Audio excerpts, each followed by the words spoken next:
secara bersama-sama oleh 4 orang dalam level jabatan yang berbeda-beda, namun menjadi satu sindikat dengan tujuan untuk bisa memperoleh uang dari hasil pengadaan lahan stasiun peralihan akhir. Semangat membara, tak kenal menyerah, Tridharma selalu siap sedia. Atau SPA sampah di Kabupaten Serang. Kami informasikan bahwa sejak Oktober 2021 lalu, penyidik Subdit Tipikor Ditreskrimsus Polda Banten telah melakukan rangkaian penyelidikan. Polda Banten berhasil amankan 4 tersangka kasus korupsi pengadaan lahan spa sampah di Serang. Kabar Publik Serang. Sejak Oktober tahun 2021 lalu, penyidik Subdit Tipikor Ditreskrimsus Polda Banten melakukan rangkaian penyidikan secara intens terhadap dugaan tindak pidana korupsi pada pengadaan lahan untuk stasiun peralihan akhir, spa, sampah pada Dinas Lingkungan Hidup (LH) Kabupaten Serang, sesuai laporan polisi nomor 388 tanggal 12 Oktober tahun 2021. Dalam hal ini, Polda Banten menyampaikan informasi publik melalui press conference yang digelar di ruang media center Bidumas Polda Banten pada Senin 30.05, yang dipimpin langsung oleh Kabidumas Polda Banten Kombes Pol Sinto Silitonga didampingi Kasubdit 3 Tipikor Ditreskrimsus Polda Banten Kompol Doni Satria Wicaksono. Sinto menerangkan bahwa penyidik telah melakukan pemeriksaan terhadap 32 saksi yang terdiri dari 25 orang saksi dari pihak Dinas LH, pihak desa dan kecamatan, serta 7 orang saksi dari pemilik lahan. Selain itu penyidik juga telah melakukan pemeriksaan terhadap 4 ahli yaitu ahli perbendaharaan negara, auditor, ahli pidana dan ahli hukum tata negara, terang Sinto Silitonga. Kemudian, sesuai dengan fakta-fakta hukum yang telah dikumpulkan penyidik, diketahui modus para tersangka dalam melakukan korupsi ini adalah A. Memalsukan SK Bupati nomor 539 tanggal 11 Mei tahun 2020 untuk pengadaan lahan spa yang awalnya di Desa Mekar Baru namun karena ada penolakan warga kemudian lokasi diubah ke Desa Negara Padang Kecamatan Petir, Kabupaten Serang dengan menggunakan SK Bupati yang sama. B.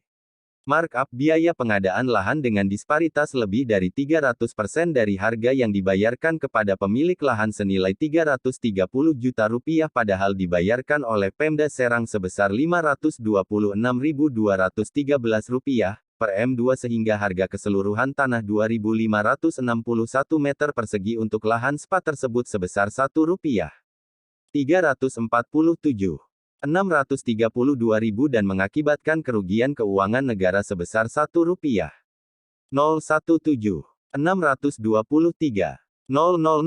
C. Mentransfer biaya pembayaran lahan tidak langsung kepada pemilik lahan, namun melalui anggota sindikasi tersangka yang menjabat sebagai kepala desa. D. Pemilik lahan tidak pernah dilibatkan dalam tahap sosialisasi, hanya tampil saat penandatangan peralihan hak atas bidang tanah SHM No 01890 atas nama AJALI seluas 2.561 meter persegi di kantor desa dan di kantor kecamatan. Tersangka bekerja secara sindikasi, berbagi peran sesuai dengan jabatan masing-masing yaitu SP alias Budi 61, selaku mantan Kadis LH Pemkab Serang, TM alias Toto, 47, selaku Kabid Sampah dan Taman Dinas LH selaku PPK, A alias Asep, 57, selaku Camat Petir dan TE alias Toton, 48, Kepala Desa Negara Padang. Adapun barang bukti yang telah dilakukan penyitaan oleh penyidik berupa dokumen-dokumen terkait pengadaan lahan, bukti pengiriman uang dan juga penyitaan uang hasil kejahatan dari para tersangka senilai Rp300 juta, kata Sinto Silitonga. Atas perbuatannya para tersangka dikenakan sanksi pidana secara berlapis sesuai Pasal 2 Ayat 1, Jo Pasal 3 Jo Pasal 12 huruf UU No. 20 Tahun 2001 tentang perubahan UU No.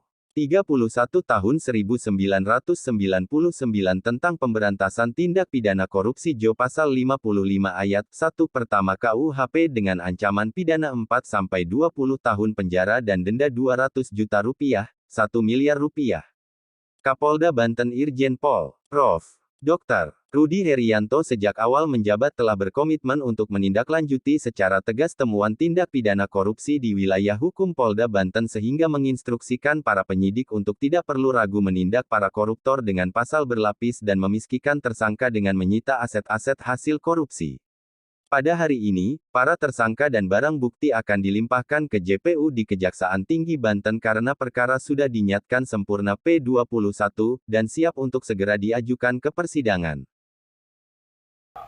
Kemudian TM alias Toto yang ketika itu menjabat sebagai Kepala Bidang Sampah dan Taman Dinas Lingkungan Hidup yang menjabat juga secara fungsional sebagai PPK, Pejabat Pembuat Komitmen. Kemudian AH alias Asep 57 tahun yang juga adalah seorang camat. Kemudian TE alias Toton yang juga adalah seorang kepala desa. Maka atas perbuatannya tersangka dijerat dengan pasal berlapis sesuai dengan pasal 2 ayat 1, kita jungtokan dengan pasal 3, juga kita jungtokan dengan pasal 12 huruf I Undang-Undang Nomor 20 Tahun 2001 tentang perubahan Undang-Undang Nomor 31 Tahun 1999 tentang pemberantasan tindak pidana korupsi yang direkatkan dengan pasal 55 ayat 1 ke 1 yang berarti telah melakukan tindak pidana korupsi secara bersama-sama dengan ancaman pidana minimal 4 tahun penjara dan 20 tahun penjara maksimal serta denda minimal 200 juta dan maksimal 1 miliar rupiah. Kami tegaskan bahwa Kapolda Banten telah menginstruksikan kepada jajaran untuk tidak ragu melindungi uang negara dan menyikat tegas para koruptor yang mencoba untuk memakan uang negara demi kepentingan pribadi, dan juga tidak ragu untuk memiskinkan para pelaku dengan menggunakan undang-undang money laundering. Dan pada hari ini bersamaan kita melakukan preskon, para tersangka akan ditahap duakan bersama dengan barang bukti ke Jaksa Penuntut Umum di Kejaksaan Tinggi Banten. Ini informasi yang perlu kami sampaikan, dan mari sama-sama kita lihat, kita kawal persidangan para tersangka saat nanti di pengadilan negeri untuk melihat putusan yang diberikan, dan kami buka untuk forum tanya jawab kepada rekan-rekan. Kami persilakan. Silakan Pak Haji. Pak, tadi disebutkan bahwa yang satu mantan kepala dinas Pak ya? Terus yang duanya camat, dan ini apa itu mereka masih aktif Pak? Ya, keduanya ditegaskan masih aktif, baik camat maupun kepala desa. Jadi yang mengeluarkan ide sampai akhirnya dirubah itu siapa? Terus yang pemilik ide ini sampai akhirnya mengumpulkan 3 orang lain ini, karena ada 4 tersangka ya. Jadi kan pasti pemilik idenya ada salah satu dari mereka. Sampai akhirnya mengumpulkan 3 lainnya ini untuk bersepakat itu caranya kayak gimana? Jadi awalnya ini adanya yang tadi disampaikan oleh Pak Kabid Humas, itu ada penolakan dari Desa Pekanbaru, kemudian dari kita juga melakukan peralihan kepada Desa Negara Padang. Di situ ketemu dengan kepala desanya. Nah, peran semuanya ini, markup dan lain sebagainya itu ada di kepala desa. Makanya dana yang masih banyak saat ini belum dikembalikan secara keseluruhan itu ada di kepala desa Negara Padang. Oh, jadi yang memiliki ide untuk merubah SK dan pemilihan tempat itu dari kepala desanya? Sementara ini bersama-sama, memang untuk niat awalnya dari markupnya itu dari kepala desa. Kalau peran kepala dinasnya ini? Dia dapat menerima bagian juga. Hanya penerima bagian? Ya. Menyetujui juga? Ya. Jadi garis besarnya otaknya ada di oknum kepala desa tersebut? Ya. Sementara ini masih bersifat bersama-sama. Jadi namun niat awalnya dari kepala desa Negara Padang. kami tegaskan bahwa para pelaku ini bekerja secara sindikasi. Kalau konteksnya sindikasi, maka peran di antara mereka tidak ada yang terlalu dominan. Konteksnya mereka bekerja secara bersama-sama. Ide awal tentang markup atau yang melihat peluang untuk menaikkan harga itu ada di kepala desa. Tapi karena sifatnya sindikasi, maka ide awal saja pasti tidak akan tereksekusi jika tidak ada peran dari pemutus-pemutus pada tingkat dinas. Maka kita sebutkan kesimpulan dari pendidikan, para pelaku ini bekerja secara sindikasi. Demikian. Pak, ini Pak, mengenai ini Pak, apakah nanti di belakang masih ada di atas mereka Pak? Karena ini mengingat pemindahan lahan ya Pak ya. Kalau pemindahan lahan kan otomatis harus ada pertimbangan, baik itu mungkin dewan atau asda atau apa sekda gitu. Apakah masih ada di atasnya Pak? Baik, sementara ini berdasarkan hasil keterangan para tersangka maupun saksi itu masih keterlibatannya baru saat ini saja Pak. Apabila nanti ada pengembangan, kami lakukan penindakan kepada pelaku yang sementara masih pada empat tersangka ini saja. Satu lagi yang soal pembayaran itu kan dimasukkan ke Kades ya, Kades. Berarti kan dari Pemkab transfer ke rekening Kades, Kades baru membayar ke pemilik lahan. Nah, dari Pemkab ini kok mau gitu transfer ke Kades bukan ke pemilik lahan, bisa dijelasin nggak? Dari pemerintah ini tidak mengetahui awalnya bahwa rekening itu adalah milik dari kepala desa.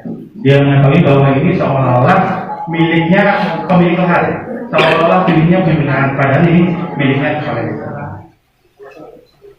Kalau dari segi konstruksi kasusnya, apakah Kabit dan mantan Kadis ini mengetahui bahwa ini sudah dimakan? Sudah, nilai sudah jelas. Kan harus ada persetujuan dari PPK juga. Artinya dengan administrasi mereka ikut menandatangani. Iya. Kalau untuk aliran uangnya kan 1 miliar sekian, mungkin berapa untuk persentase pembagian mereka? Dari keterangan para tersangka ini ada senilai 50 juta dari salah satu, ada yang 25, ada yang 15, tapi yang sementara yang paling besar masih di kepala desanya. Kadis kebagian berapa nih Pak? Dikurangi. Sementara kalau pengakuan detailnya tidak tahu, cuman kalau dikurangi 330 ya lebih dari 500. Itu data Kadis. Ya. Cukup rekan-rekan? Baik, selanjutnya kita sesi foto barang-barang bukti. Kemudian kita dilanjutkan dengan tersangka mengeluarkan keluar dari ruang press conference. Yo, uangnya diangkat uangnya. Tahan. Lagi itu ada kan dulu. Kepalanya kena.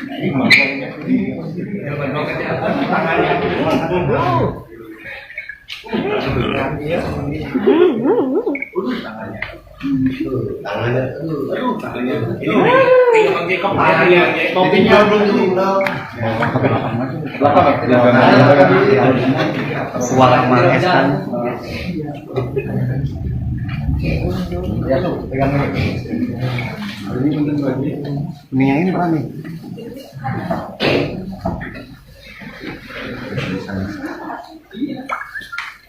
Ya.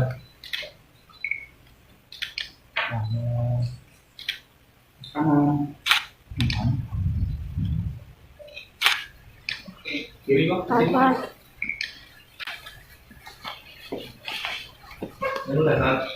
London.